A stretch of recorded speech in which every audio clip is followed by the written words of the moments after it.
This so happens to be my dream car, my 1991 BMW E30.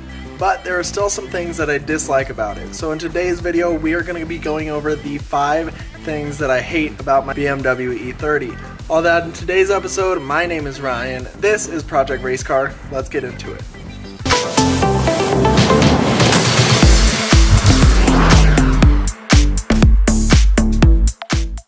Like I said, the E30 is my dream car, but with every car, there are some things that get a little obnoxious.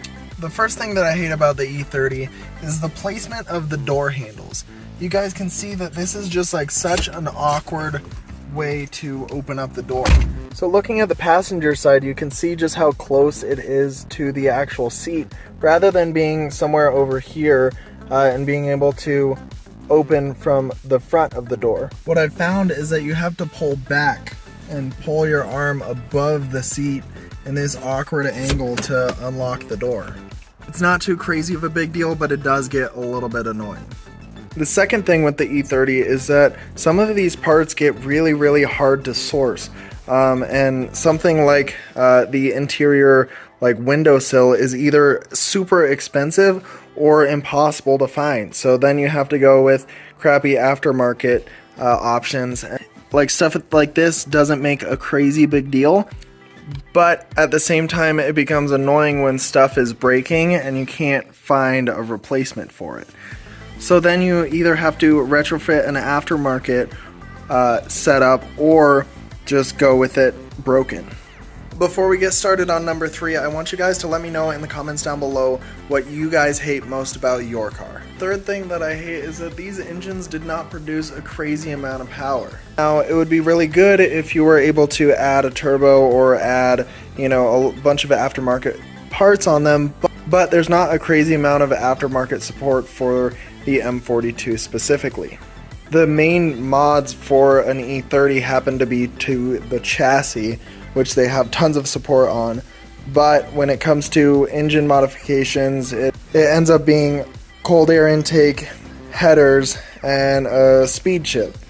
There are some forced induction options on the market, but they really only add 70 horsepower max for $3,000, and then you have to go through putting a supercharger and all of that.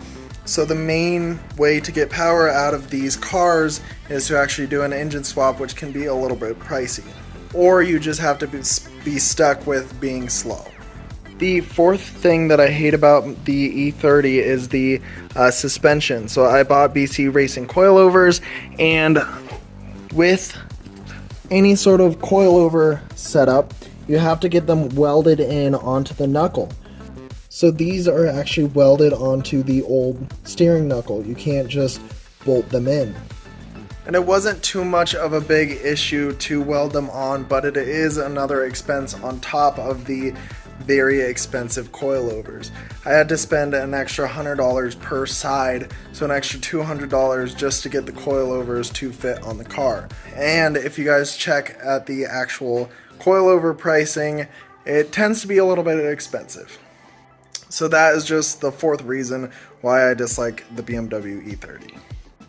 Before we get to number 5, leave a like on today's video. It helps me out a lot, and it lets me know that you guys are enjoying the content. The last and final thing that I dislike about the BMW E30 is that it is an old car. Stuff starts to break down, stuff that you wouldn't really think about, and so these cars are really cheap to get, but they get expensive to maintain and to perfect. So a couple examples happen on the interior. If you look under the seat covers, you have rips, and to either buy new seats, it's $200 per seat, or you have to get these seats reupholstered, which can also be a lot of money. Another thing is with the cracked dash.